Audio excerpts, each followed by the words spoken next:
बिस्मिल्लाहिर्रहमानिर्रहीम। Welcome students to my channel the power of education. इससे पहले भी हम chapter number 2 biology class matric के लेक्चर्स बना चुके हैं। प्लेलिस्ट पर जाकर ज़रूर देख लीजिएगा। आज हम स्टार्ट करने जा रहे हैं osmo regulation in terrestrial condition. Terrestrial condition मतलब ज़मीनी हालत में। लास्ट लेक्चर में हमने पढ़ा था कि कैसे पानी में रहने वाले जानदार अपने पानी को रेगुलेट करते हैं। अब हम पढ़ेंगे कि खुश्की में रहने वाले जानदार अपने पानी को कैसे रेगुलेट करते हैं। Their bodies are covered by exoskeleton और thick skin। कि ज़मीन पर रहने वाले जानदार लाइक एनिमल्स जो होते हैं उनकी बॉडी एक्जोस्केलेटन से ढकी होती है। एक्जोस्केलेटन क्या होता है? जिस्म से बाहर एक सख्त सा स्ट्रक्चर, वो कहलाता है हमारे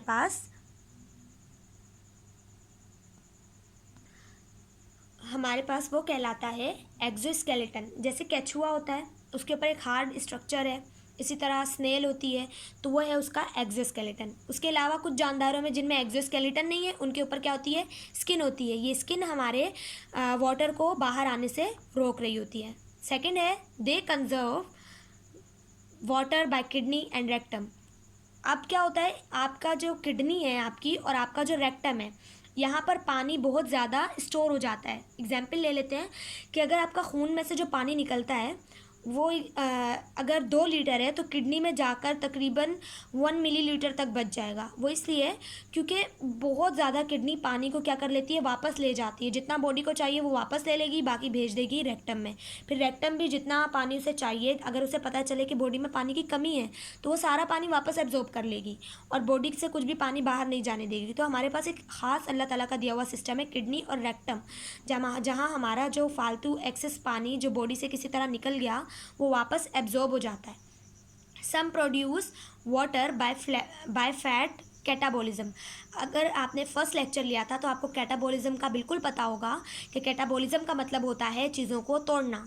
और ये किसकी टाइप है ये भी आपको पता होना चाहिए कि मेटाबॉलिज्म की है एक टाइप है कैटाबॉलिज्म, जिसका मतलब है टूटना।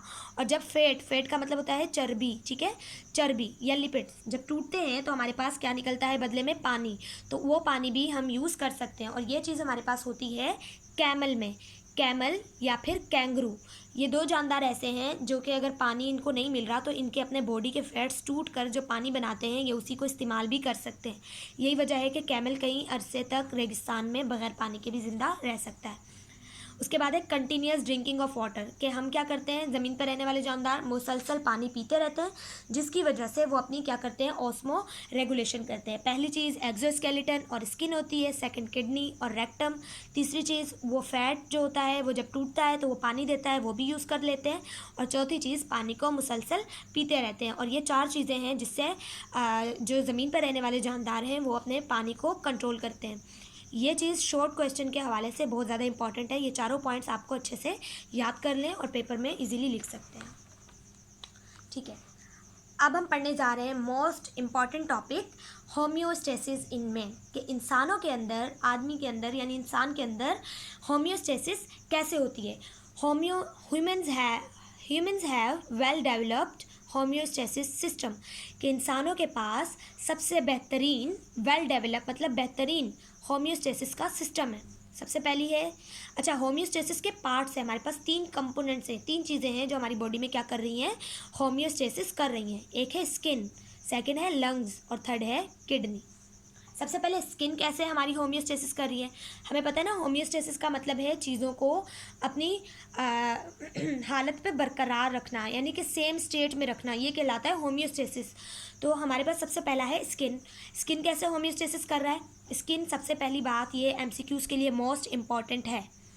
लार्जेस्ट ऑर्गन आपकी बॉडी का स्किन है। आपकी बॉडी का लार्जेस्ट ऑर्गन स्किन है। Skin first line of defence है। इसका मतलब क्या है कि अगर कोई भी जरासीम आपकी स्किन पे लग गया तो आपके स्किन के अंदर नहीं जा पाएगा, क्योंकि स्किन क्या करती है? जरासीम को अंदर जाने से रोकती है। तो ये हमारी फर्स्ट लाइन ऑफ डिफेंस है। उसके बाद मेंटेन टेम्परेचर, ये टेम्परेचर को मेंटेन रखती है, पानी को मेंटेन रखती है और सॉल्ट को। सर्दियों में आपको पसीना नहीं आता, गर्मियों में आपको जब बहुत गर्मी लग रही है पसीना निकल रहा होता है, उसके अलावा गर्मी फील हो रही होती है, उसके रिसेप्टर्स भी स्किन में होते हैं। तो स्किन हमारे पास टेम्परेचर, पानी और सॉल्ट, इन 3 चीज़ों को क्या कर रही होती है? रेगुलेट कर रही होती है, मेंटेन कर रही होती है। ये बातें याद रखिएगा एमसीक्यूज़ के हवाले से भी और पेपर के हवाले से भी। लंग्स, अब लंग्स कैसे करते हैं? लंग्स हमारे पास मेंटेन करते हैं, बरकरार रखते हैं किसको? ऑक्सीजन और कार्बन डाइऑक्साइड को ब्लड में। अगर आपने चैप्टर 1 पढ़ा होगा तो आपको इजीली ये बात समझ आ जाएगी कि गैसियस एक्सचेंज में हमने ये पढ़ा था कि लंग्स में एल्वियोलाई में जाकर कार्बन डाइऑक्साइड और ऑक्सीजन की क्या होती है? एक्सचेंज होती है। और लंग्स क्या मेंटेन कर रहे हैं? रिस्पायरेशन मेंटेन कर रहे हैं। तो ये भी एक होमियोस्टेसिस का फंक्शन है। थर्ड चीज़ है हमारे पास किडनी। किडनी हमारे पास क्या कहलाती है? Filter of the body fluid. Fluid का मतलब कि बॉडी के अंदर का पानी, पाया जाने वाला पानी या प्लाज्मा। तो हमारे पास किडनी हमारी बॉडी के अंदर को क्या करती है? बॉडी के अंदर मौजूद पानी को फिल्टर करती है और मेंटेन करती है ऑस्मो रेगुलेशन। ऑस्मो रेगुलेशन में क्या क्या आएगा? वाटर और सॉल्ट। अब कैसे रेगुलेट करती है किडनी? किडनी को पता होता है कि कब पानी चाहिए, तो वो एक्स्ट्रा पानी जो कि यूरिन में जा रहा है उसे ले लेगी। और अगर किडनी को पता चले कि उसके अंदर कोई सॉल्ट की कमी हो गई है, तो वो यूरिन में जो सॉल्ट एक्सेस जा रहा है उसे वापस से ले आएगी। तो ये हमारे पास क्या करती है? रेगुलेट करती है। किडनी रेगुलेशन में हेल्प करती है। इसके अलावा अगर किसी इंसान को डायबिटीज़ है तो उसके जो यूरिन है उसमें शुगर चली जाएगी, और किडनी जैसे देखेगी कि उसके ब्लड में शुगर ज़्यादा है तो वो उसे यूरिन में दे देगी। इसीलिए यूरिन टेस्ट से भी पता चल जाता है कि किसी इंसान को शुगर है या नहीं है। ठीक है, अब हम आगे प्रोसीड करते हैं अपने लेक्चर को। नेक्स्ट टॉपिक हमारा मोस्ट इम्पॉर्टेंट टॉपिक है। आपके आगे जाकर भी ये बहुत हेल्पफुल होगा, और यहाँ पर भी आपके पेपर के मोस्ट इम्पॉर्टेंट क्वेश्चंस यहाँ से बन सकते हैं। स्ट्रक्चर ऑफ स्किन, कि स्किन का स्ट्रक्चर क्या है। ठीक है, स्किन के हमारे पास 3 लेयर्स में डिवाइड किया जाता है। 3 लेयर्स में कैसे डिवाइड किया जाता है हमारे पास स्किन को? मैं आपको दिखा देती हूँ। ये देखिए, स्किन को 3 हिस्सों में डिवाइड किया जाता है। एक सबसे ऊपर वाला हिस्सा जिसे कहा जाता है एपिडर्मिस, उसके बाद दूसरा हिस्सा आता है डर्मिस, और उससे नीचे आता है हाइपोडर्मिस। तो हमारे पास इन चीज़ों में क्या, इन सब में क्या क्या है, ये हम अभी डिस्कस करेंगे। एपिडर्मिस सबसे आउटर लेयर, सबसे बाहर वाली ये वाली लेयर जो आपको दिख रही है, ये हमारे पास क्या है? Epidermis. Made up of dead cell, ये मरे हुए सेल से बनी है। अब ये बात आपको पता चल जानी चाहिए कि आपकी जो ये स्किन है, ये एपिडर्मिस है, ये जो ऊपर के सारे सेल्स हैं ये डेड सेल हैं, ये मरे हुए सेल हैं। इसीलिए डेड स्किन जो है वो रिमूव होती रहती है साथ साथ। आपकी स्किन की जो ऊपर की लेयर है वो हमेशा चेंज होती रहती है। डजंट कंटेन ब्लड वेजल, इस हिस्से में कोई भी खून की नाली या खून की नस नहीं होती। तो एपिडर्मिस सबसे बाहर की लेयर है, डेड सेल्स होते हैं, इसमें कोई खून की नाली नहीं है। इम्परमिएबल टू वाटर, इम्परमिएबल ना आने देने वाली, ना आने देगी, ये आने नहीं देती किसे? पानी को बाहर नहीं आने देती। ये इम्परमिएबल है, ये पानी को इजाज़त नहीं देती कि वो बाहर आए। Prevent entry of micro organism, micro organisms मतलब छोटे छोटे जानदार जैसे कि बैक्टीरिया, तो ये उन्हें बॉडी के अंदर भी जाने नहीं देती, ये एपिडर्मिस। तो एपिडर्मिस हमारे पास स्किन में फर्स्ट लाइन ऑफ डिफेंस का काम करती है।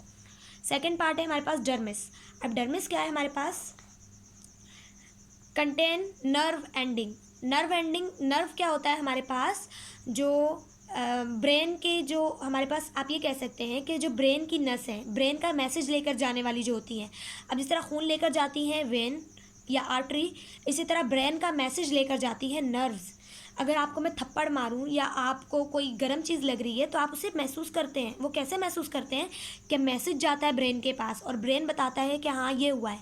तो वो मैसेज किसके ज़रिए जाता है? नर्व के साथ, नर्व के ज़रिए, और वापस भी नर्व से ही आता है। तो यहाँ पर डर्मिस में क्या होती हैं? नर्व्स एंडिंग होती हैं।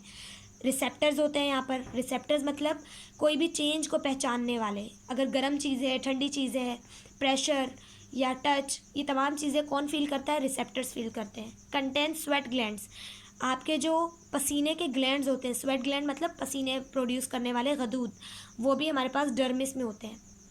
Network of arteries are also present. Arteries उस खून की उन नालियों को कहते हैं जिनमें साफ़ खून होता है। साफ़ खून मतलब वो खून जिनमें ऑक्सीजन हो। तो इसमें बहुत सारी आर्टरीज होती हैं। कहाँ पर? डर्मिस में। हेयर फॉलिकल्स, आपके जो बाल के नीचे वाला हिस्सा होता है ना, जिसे आप कहते हैं हेयर फॉलिकल्स, जैसे ये वाला पार्ट है, इसे कहते हैं हेयर फॉलिकल। तो ये हमारे पास कहाँ होता है? डर्मिस में होता है। नेक्स्ट है हमारे पास सिबेशियस ग्लैंड। सिबेशियस ग्लैंड्स हमारे पास प्रोड्यूस करते हैं सीबम। सीबम हमारे पास वही ऑयली सिक्रीशन है। जब आपको पसीना आता है तो पसीने में पानी भी होता है, नमक भी होता है और एक और चीज़ होती है जिसे कहते हैं सीबम, जो कि ऑयली होता है, जो आपकी स्किन को ऑयली करता है। तो आपके स्किन में 2 ग्लैंड हैं, एक होता है स्वेट ग्लैंड, एक होता है सेबेशियस ग्लैंड। स्वेट ग्लैंड से निकलता है सॉल्ट और वाटर, सेबेशियस ग्लैंड से निकलता है सीबम, जिसे हम कहते हैं ऑयली सिक्रीशन। हाइपोडर्मिस हमारे पास क्या है, ये इनर मोस्ट लेयर है आपकी स्किन की। उसके अलावा हमारे पास ये एनर्जी भी स्टोर करती है, आल्सो स्टोर एनर्जी, किस फॉर्म में, फैट की फॉर्म में, ठीक है। हाँ, तो अब हमने ये तमाम बातें पढ़ ली। इस लेक्चर के हवाले से आपके एमसीक्यूज़ बहुत अच्छे से आ सकते हो, तो मैंने ये तमाम पॉइंट्स आपको बता दिए हैं। आप ये पॉइंट्स याद कर लीजिए। इससे पहले आप अपनी वर्डिंग लगा सकते हैं, जैसे outer layer, it is an outer layer of skin. तो आप खुद से पॉइंट्स को कंप्लीट करके लिख सकते हैं। मैंने आपको लेक्चर के हवाले से बता दिए कंप्लीट बातें जितनी आपकी बुक में डिस्कस्ड है। अगर आपको लेक्चर समझ आया, पसंद आया, तो लाइक, शेयर और सब्सक्राइब ज़रूर कीजिएगा। इससे पहले के लेक्चर ज़रूर देखिएगा, तभी आपको आगे के लेक्चर अच्छे से समझ आएंगे जब आप पिछले लेक्चर देख लेंगे। अगर आपको कोई भी क्वेश्चन पूछना है आप कमेंट बॉक्स में पूछ सकते हैं, या फिर आप मैसेंजर पे कांटेक्ट कर सकते हैं। कांटेक्ट नंबर आपको डिस्क्रिप्शन में मिल जाएगा। Thank you so much. अल्लाह हाफिज़।